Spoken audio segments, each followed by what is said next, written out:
Halo teman-teman, saya di sini akan mempresentasikan hasil kelompok kami, yaitu yang berjudul Shortest Job First atau SJF.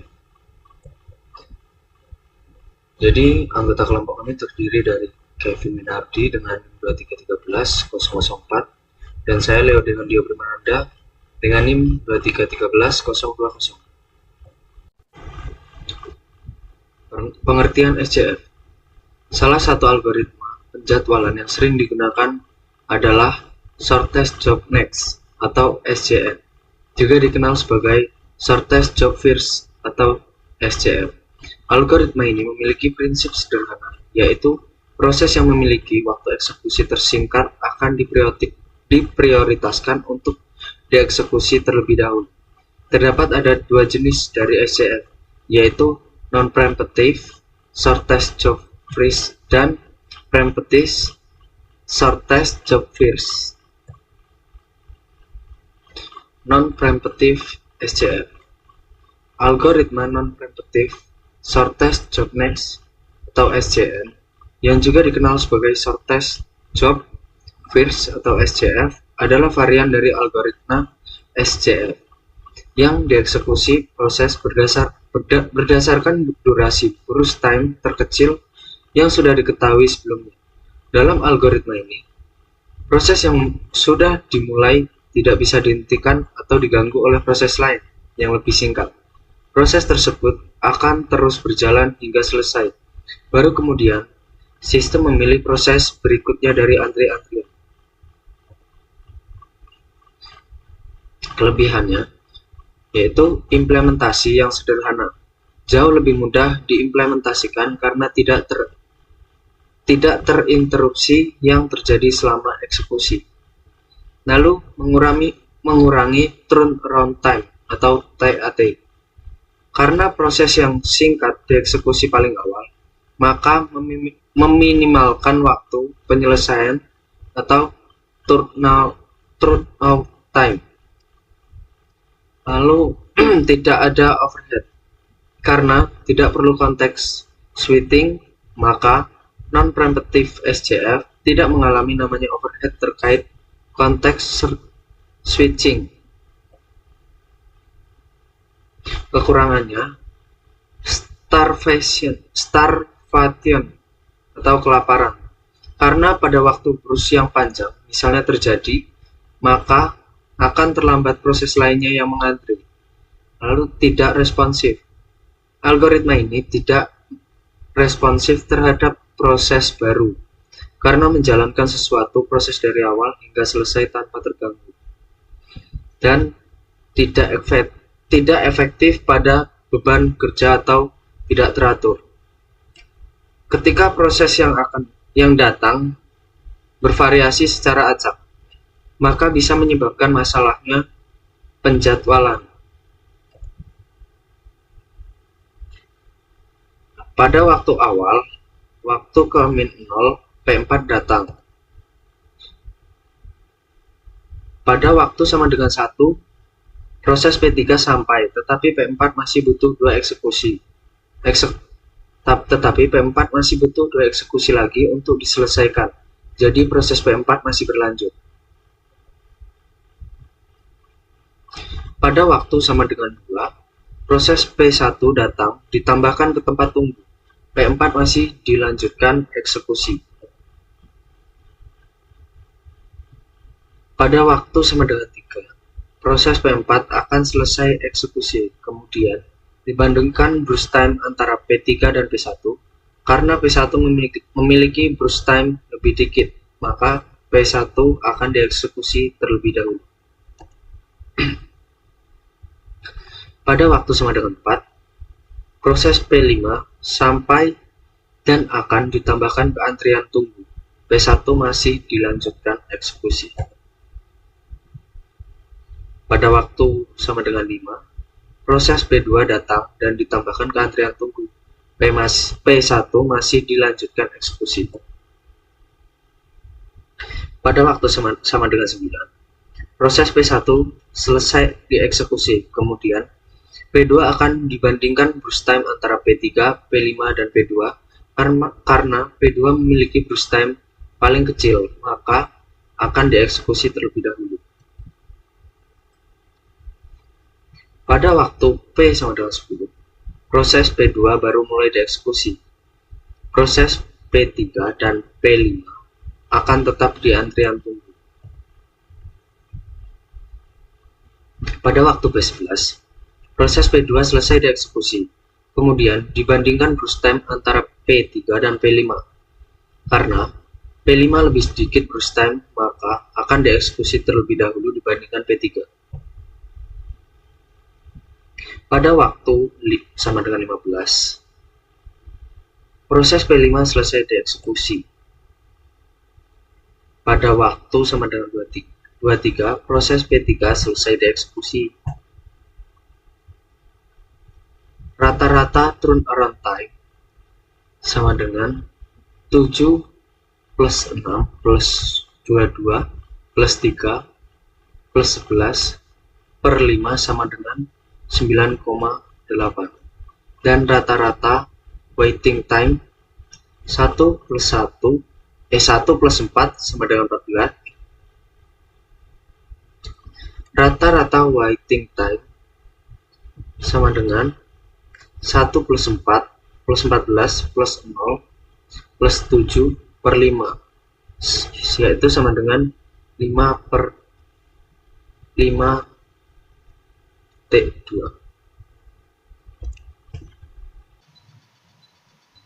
Masuk ke jenis kedua dari shortest job first, yaitu primitive SJF. Jadi primitive SJF atau juga dikenal sebagai shortest remaining time first (SRTF) yang memungkinkan interupsi atau preemption. Jika ada proses baru yang tiba dengan burst time lebih pendek dibandingkan dengan proses yang sedang berjalan, proses yang sedang berjalan akan dihentikan sementara dan CPU akan dialokasikan ke proses baru yang memiliki waktu eksekusi lebih pendek. Setelah proses dengan burst time lebih pendek selesai, maka dilanjutkan proses lain dengan burst time lebih singkat selanjutnya. Jadi algoritma primitif ini bisa mendahulukan proses yang sedang berjalan. Asalkan proses yang baru itu merupakan proses yang memiliki burst time lebih singkat dibandingkan proses yang sedang berjalan. Itu tadi ciri khas dari primitif.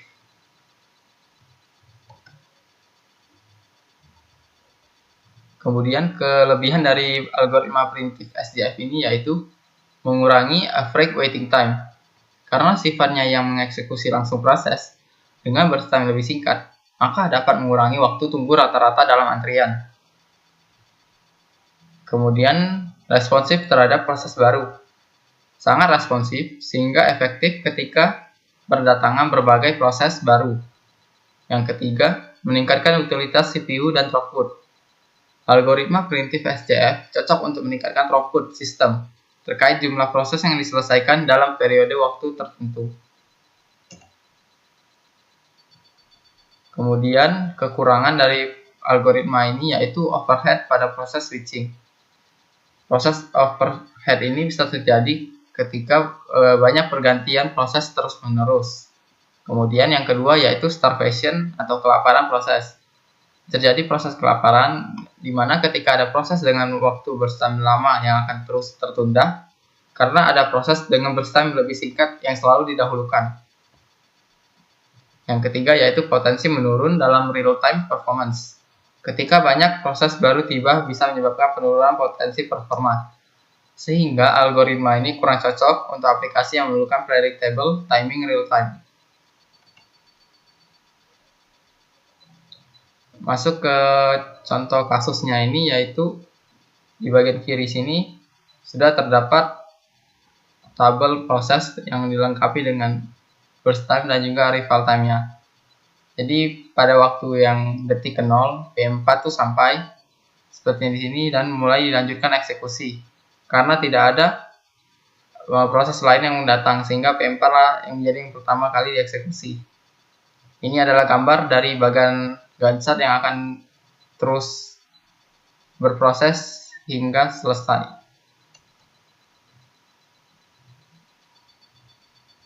Nah, pada waktu detik ke 1, proses dari P3 itu juga sampai. Tetapi P4 tuh masih mempunyai burst time yang lebih singkat dibandingkan dengan P3. Sehingga proses dari P4 ini tetap dilanjutkan. Bisa dilihat di bagian tabel sini, P4 itu mempunyai burst time 2 dari 3. Awalnya itu 3 karena sekarang sudah detik 1 sudah berjalan burst time-nya sehingga tersisa dari 2. 2 ini dibandingkan dengan burst time yang proses dari P3 yaitu 8. 2 dibandingkan dengan 8 maka 2 masih lebih kecil sehingga P4 tetap lanjut.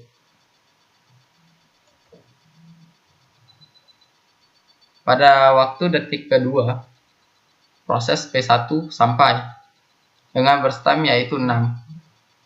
Namun, P4 saat ini masih lebih kecil dibandingkan P1, sehingga proses P4 dilanjutkan. Bisa dilihat di sini P1 itu mempunyai burst time yang 6, sedangkan P4 sekarang sudah menjadi 1. 1 dengan 6 itu masih lebih kecil nilainya 1, sehingga P4 ini masih tetap dilanjutkan.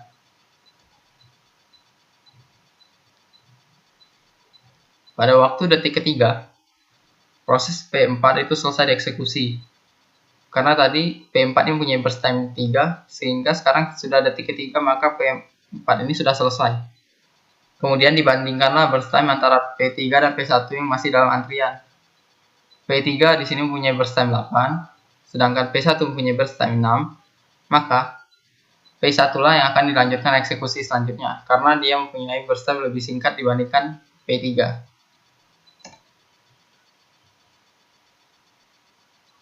Pada waktu detik keempat, proses P5 juga datang. Kemudian dibandingkanlah burst time proses antara ketiga yang proses ini yaitu P3, P5, dan P1 yang sedang dalam proses berjalan.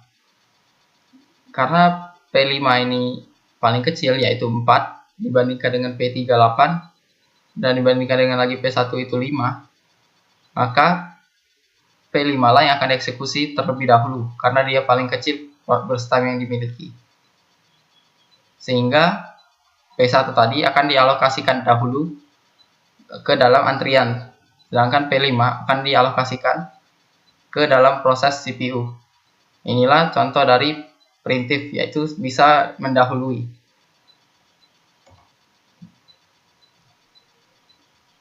Pada waktu detik kelima, proses P2 datang. Kemudian dibandingkan lagi proses di antara ini P5 yang di dalam proses dan P1, P3, dan P2 yang masih dalam antrian. P5 itu mempunyai waktu burst time 3, P1 itu mempunyai burst time 5, P3 mempunyai burst time 8, dan P2 mempunyai burst time 2. Karena P2 ini mempunyai burst time paling kecil, maka akan dieksekusi terlebih dahulu, mendahului proses dari P5. Sehingga P5 ini akan masuk ke dalam antrian. P2 akan masuk ke dalam proses CPU bekerja. Pada waktu detik ke-6, proses P2 masih dieksekusi.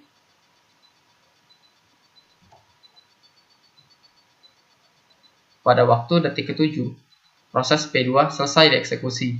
Kemudian dibandingkanlah burst time antara proses P1, P3, dan P5. P5 ini mempunyai 3, P3 ini mempunyai 8, dan P1 mempunyai burst time 5. Karena 3 ini paling kecil di antara 8 dan 5, maka proses dari P5 ini yang akan dieksekusi.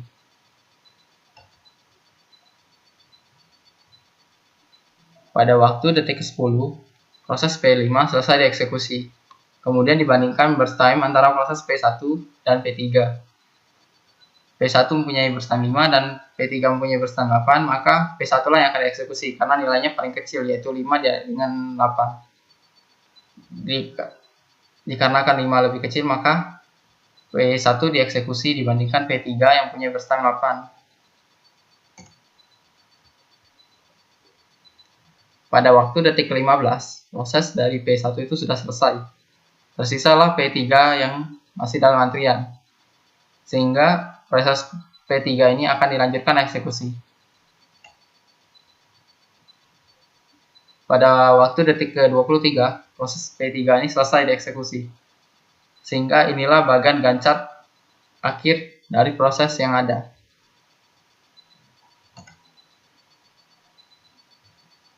Setelah melewati proses tadi, maka didapat perhitungan sebagai berikut. Dengan completion time ini didapat dari detik waktu proses itu selesai. Misalnya di sini P1 itu selesai di detik ke-15, P2 itu selesai di detik ke-7, P3 selesai di detik ke-23, dan seterusnya. Kemudian dihitung juga turnaround time ini didapat dari CT itu completion time dikurangi dengan AT itu arrival time. Jadi 15 dikurangi 2, 13, 7 dikurangi 5 itu 2, 23 dikurangi 1, 22, dan seterusnya. Kemudian waiting time itu didapat dari turnaround time yang bagian kiri ini dikurangi dengan burst time yang ini, PT. Jadi 13 ini dikurangi 6, 7, 2 dikurangi 2 itu 0, 22 dikurangi 8 itu 14, dan juga seterusnya hingga P5. Setelah itu dihitunglah rata-rata turnaround time yang ada dengan menjumlahkan semua kolom dari turnaround time. 13 ditambah 2 tambah 22 tambah 3 tambah 6 dibagi dengan banyak data yang ada yaitu 5. Jadi didapat rata-ratanya yaitu 9,2. Kemudian dihitung juga rata-rata waiting time. Rata-rata waiting time ini dijumlahkan semua kolom yang waiting time, kemudian dibagi dengan banyak data yaitu 5. Jadi 7 tambah 0 tambah 14 tambah 0 tambah 2 dibagi 5 itu hasilnya 4,6.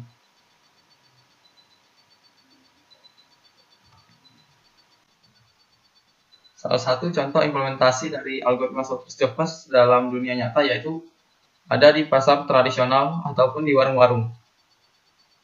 Misalnya di video ini ada contoh dari kegiatan yang terjadi di pasar tradisional. Bagaimana algoritma shortest job first ini bekerja?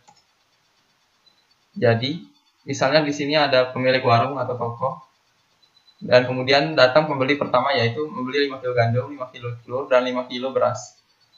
Pada awalnya pemilik warung atau toko ini akan melayani pembeli satu terlebih dahulu karena tidak ada pembeli lainnya yang sedang mengantri. Kemudian, pembeli kedua datang dan hanya membeli 1 kg gandum. Jika dibandingkan antara pembeli pertama dan pembeli kedua memiliki jumlah barang belanja yang paling sedikit, sehingga pembeli pertama ini akan diharapkan menunggu untuk pemilik warung atau toko ini melayani pembeli kedua terlebih dahulu. Dengan melayani pembeli kedua terlebih dahulu, maka dapat mengurangi waktu tunggu dari pembeli-pembeli lainnya yang mungkin hanya membeli barang sedikit, tapi tidak perlu menunggu waktu lama karena ada pembeli yang memiliki barang belanja lebih banyak. Itu tadi contoh dari implementasi shortest job first, yaitu mendahulukan orang yang memiliki barang belanja yang paling sedikit dalam pasar tradisional, sehingga tidak terlalu lama mengantri.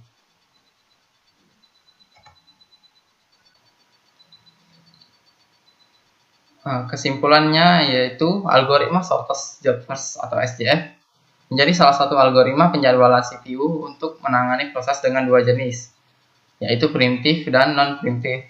Jenis non-preemptive tidak akan terganggu prosesnya ketika suatu proses sedang berjalan, maka akan dijalankan hingga selesai, baru kemudian berganti proses baru dengan waktu yang singkat. Berbeda dengan preemptive yang dimana proses sedang berlangsung bisa saja didahulukan oleh proses lain yang memiliki burst time lebih singkat. Namun, secara perhitungan, algoritma preemptive SJF jauh lebih efisien dibandingkan non-preemptive SJF.